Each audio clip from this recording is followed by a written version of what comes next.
स्वागत है आप सभी दोस्तों का एक और वीडियो में। दोस्तों, चाहे आप जो भी एग्ज़ाम देने वाले हों, सभी एग्ज़ाम्स में जीएसटी से एक या दो प्रश्न जरूर देखने को मिलते हैं।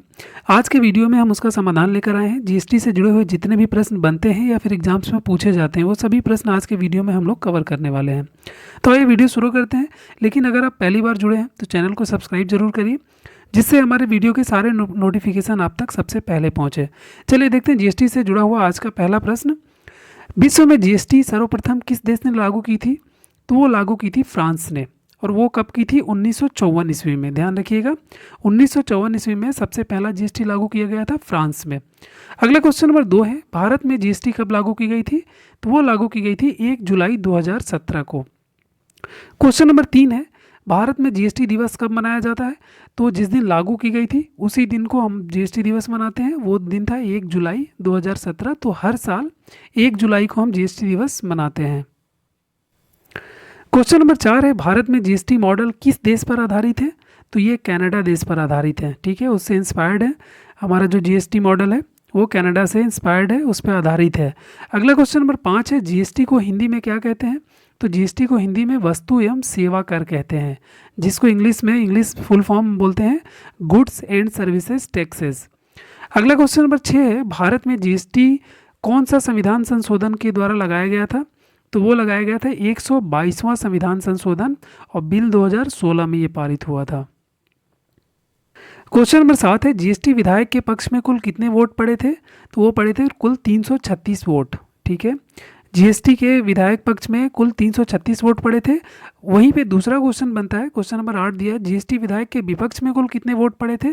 तो वो पड़े थे 11। यहाँ पे पक्ष और विपक्ष में काफ़ी बड़ा अंतर था, आप देख सकते हैं 11 और 336 वोट का।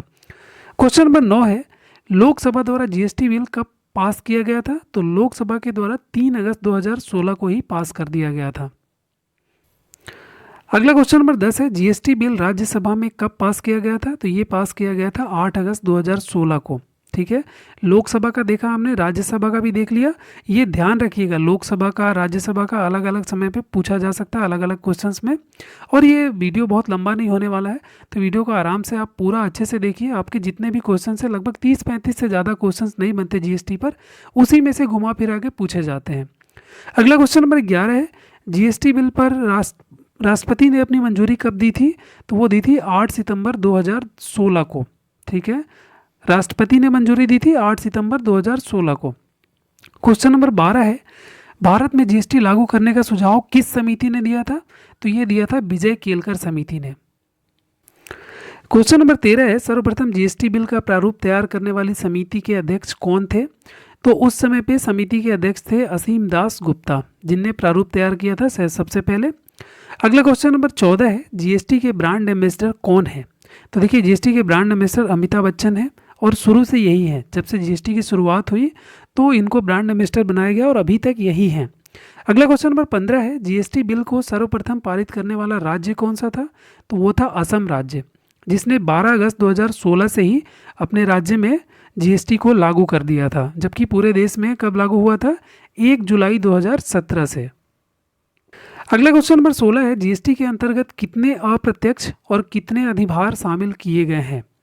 तो देखिए, अप्रत्यक्ष कर की अगर बात करें हम, तो 17 अप्रत्यक्ष कर जीएसटी के अंदर में आते हैं और 23 अधिभार आते हैं। अच्छा, यहाँ पे अप्रत्यक्ष कर मतलब इनडायरेक्ट जो हम कर लेते हैं, जैसे जिसका डायरेक्ट प्रभाव आप पे नहीं पड़ता। आप कोई सामान लेते हैं, उसका डायरेक्ट कर जो है आप जिससे ले रहे हैं, जैसे किसी दुकानदार से आप कोई सामान ले रहे हैं, तो उसका डायरेक्ट कर जो है वो दुकानदार भर रहा है, लेकिन वो आपसे उस सामान के रेट में वृद्धि करके, मूल्य में वृद्धि करके आपसे जो कर ले रहा है, उसको हम एक तरह से इनडायरेक्ट या अप्रत्यक्ष कर कहते हैं। रही बात अधिभार की, तो अधिभार वह होता है जो हमारे कर के ऊपर कर लगते हैं, मतलब टैक्स के ऊपर टैक्स अगर लगाया गया तो उसको हम अधिभार कहते हैं। अगला क्वेश्चन नंबर 18 है, जीएसटी संख्या में कुल कितने डिजिट होते हैं? तो जीएसटी संख्या एक यूनिक नंबर होती है और उसमें 15 डिजिट होते हैं। ठीक है, ध्यान रखिएगा, 15 अंक होते हैं जीएसटी संख्या में। क्वेश्चन नंबर 19 है, जीएसटी के अंतर्गत निर्धारित किए गए करें कितने प्रकार की हैं? यहाँ पे थोड़ा सा मिसप्रिंट हो गया, डरे हो गया है कर के जगह। तो करें कितने प्रकार की हैं? तो करें कुल 5 प्रकार की हैं। यहाँ पे देखिए, एक 0% वाला कंसीडर कभी कभी नहीं करते हैं, इसलिए 4 ही लिखा हुआ है। 0%, 5%, 12%, 18 और 28%। अब देखिए जीरो वाला समझ लेते हैं, और कुछ ऐसे भी वस्तु हैं जिन पर जीएसटी को मतलब जीएसटी के दायरे से उनको बाहर रखा गया है। इसका कारण ये है कि उन पे हम 28% से भी ज़्यादा टैक्स वसूलते हैं, मतलब सरकार जो है हमारी 28% से ज़्यादा टैक्स लेती है, उनके बारे में भी अभी देखेंगे। लेकिन कुछ ऐसी चीज़ें भी हैं जिन पे 0% जीएसटी लगता है, उन चीज़ों के बारे में थोड़ा सा समझ लेते हैं। जैसे खाने पीने की अगर बात करें तो जो खुले में गेहूं, चावल या अनाज या राशन की चीज़ें जो खुले में मिलती है उस पे जीएसटी 0% लगता है। शिक्षा और स्वास्थ्य सेवाओं पे जीएसटी जो है 0% है। और बाकी ये 5 से लेकर 28% के बीच में अलग अलग वस्तुएं हैं जिन पे हम अलग अलग कर देते हैं। अगला क्वेश्चन नंबर 20 है, भारतीय संविधान में जीएसटी परिषद का गठन किस अनुच्छेद के तहत किया गया था? तो ये किया गया था अनुच्छेद 279A। ये ध्यान रखिएगा, ये पूछा जाता है क्वेश्चंस, कई बार एग्जाम में आए हैं कि किस अनुच्छेद के अंतर्गत जीएसटी आता है, तो वो आता है 279A। क्वेश्चन नंबर 21 है, जीएसटी परिषद मुख्यालय में सम्मिलित सदस्यों की कुल संख्या कितनी है? तो ये शुरू से ही 33 रही है। ठीक है, जीएसटी परिषद के मुख्यालय में सम्मिलित सदस्यों की जो कुल संख्या है वो कितनी है? 33 याद रखिएगा। क्वेश्चन नंबर 22 है, जीएसटी से बाहर किस किस को रखा गया है? तो देखिए शराब, पेट्रोलियम वस्तुएं, शिक्षा और स्वास्थ्य, इन 3-4 चीज़ों को जीएसटी से बाहर रखा गया है। जैसे शराब पे बहुत ज़्यादा कर लगता है, मतलब मोर देन 28% जो मैक्सिमम जीएसटी वस्तुओं पे लगती है उससे कहीं ज़्यादा लगता है। उसके साथ साथ पेट्रोलियम वस्तुएं जैसे डीजल, पेट्रोल आप लेते हैं वो जीएसटी के दायरे से बाहर है, मतलब उस पर भी 28% से कहीं ज़्यादा टैक्स आपको देना पड़ता है। आगे कुछ ऐसी भी चीज़ें हैं जैसे शिक्षा और स्वास्थ्य सेवाएं, इन पे 0% जीएसटी लगता है, मतलब शिक्षा से जुड़े हुए चीज़ें या स्वास्थ्य से जुड़े हुए चीज़ों पे जीएसटी नहीं देना पड़ता है, हमें 0% जीएसटी लगती है। अगला क्वेश्चन नंबर 23 है, भारत में जीएसटी लागू करने वाला कितने नंबर का देश है? मतलब भारत जीएसटी लागू करने वाला कितने नंबर का देश है? तो ये है 161वें नंबर का। ये ध्यान रखिएगा, ये भी क्वेश्चंस एग्जाम में आते हैं इस तरह के। इससे पहले 160 देशों ने लागू कर लिया था अपने देशों में, भारत ने 161वें नंबर पे अपने देश में जीएसटी लागू किया था। अब उसके बाद देखिए कुछ अभी जो हाल फिलहाल में क्वेश्चंस आए थे उनको वन लाइनर में हमने सेलेक्ट करके यहाँ पे ऐड कर लिया है। जो लेटेस्ट एग्जाम में कुछ क्वेश्चंस 8-10 हैं उनको भी हमने इसमें शामिल कर लिया है।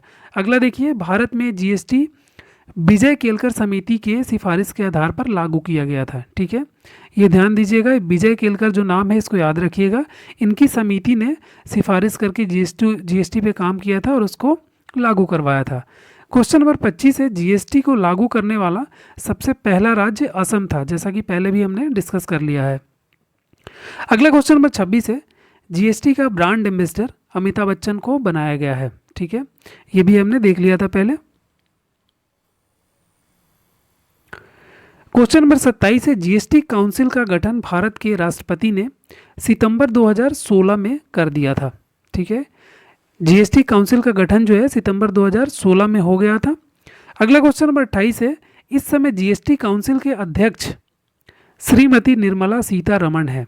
ठीक है, ये देखिए जो हमारे वित्त मंत्री होते हैं वर्तमान में वही जीएसटी काउंसिल के अध्यक्ष भी होते हैं। तो इस समय वर्तमान में हमारी जो वित्त मंत्री हैं वो है डॉक्टर श्रीमती निर्मला सीतारमण। तो ये हमारे जीएसटी काउंसिल की अध्यक्ष भी यही हुई। क्वेश्चन नंबर 29 है, इस समय जीएसटी काउंसिल में कुल 33 सदस्य हैं जो कि पहले भी थे और ये क्वेश्चन हमने देखा भी था अभी। क्वेश्चन नंबर 30 है, जीएसटी बिल को राष्ट्रपति ने अपनी मंजूरी कब दी थी? 8 सितंबर 2016 को। ठीक है, यहाँ पे सितंबर 2016 की बात हो रही है, गठन हुआ था और 8 सितंबर 2016 को मंजूरी भी मिल गई थी राष्ट्रपति के द्वारा, ये ध्यान रखिएगा। क्वेश्चन नंबर 31 है, जीएसटी विधेयक के पक्ष में कुल 336 वोट और विपक्ष में कुल 11 वोट पड़े थे। ये क्वेश्चन भी हमने देख लिया है। ये जितने भी अभी लेटेस्ट क्वेश्चंस आए थे एग्जाम्स में उसको हमने यहाँ पे ऐड ऑन किया है। अगला क्वेश्चन नंबर 32 है, जीएसटी चोरी करने वालों के लिए 5 वर्ष का सजा का प्रावधान है। मतलब अगर जीएसटी में कटौती या चोरी कोई करता है तो उसको 5 वर्ष तक की सजा हो सकती है। क्वेश्चन नंबर 33 है, जीएसटी एक अप्रत्यक्ष कर है, मतलब इनडायरेक्ट कर है, जैसा कि हमने अभी समझाया था आपको पहले किसी क्वेश्चन में। तो ये एक प्रकार का कैसा कर है? अप्रत्यक्ष कर है। ये भी ऑप्शंस वाले क्वेश्चंस में, बहुविकल्पीय क्वेश्चंस में ये एग्जाम्स में पूछे जा सकते हैं। तो दोस्तों ये थे जीएसटी से जुड़े हुए वो सारे प्रश्न जो एग्जाम में पूछे जाते हैं, बार बार इसी में से घुमा फिरा के क्वेश्चंस आते हैं। अगर इतने क्वेश्चंस आपने अच्छे से पढ़ लिए तो आपको जीएसटी से कोई भी क्वेश्चन आएगा आप उसका आंसर आसानी से दे पाओगे। तो दोस्तों कमेंट बॉक्स में ज़रूर बताइएगा कि ये वीडियो आपको कैसा लगा, और अगर आपके दिमाग में कोई टॉपिक हो जिस पे आप वीडियो चाहते हो तो वो भी आप कमेंट बॉक्स में बताइएगा। हम कोशिश करेंगे कि 2 से 3 दिन के अंदर आपके वो वीडियो हम ज़रूर बना कर लेकर आएँ, और जिस पे सबसे ज़्यादा कमेंट होगा जिस टॉपिक पे, वो वीडियो सबसे पहले मैं बनाऊँगा। तो चलिए मिलते हैं इसी तरह के एक और वीडियो में, तब तक के लिए बाय।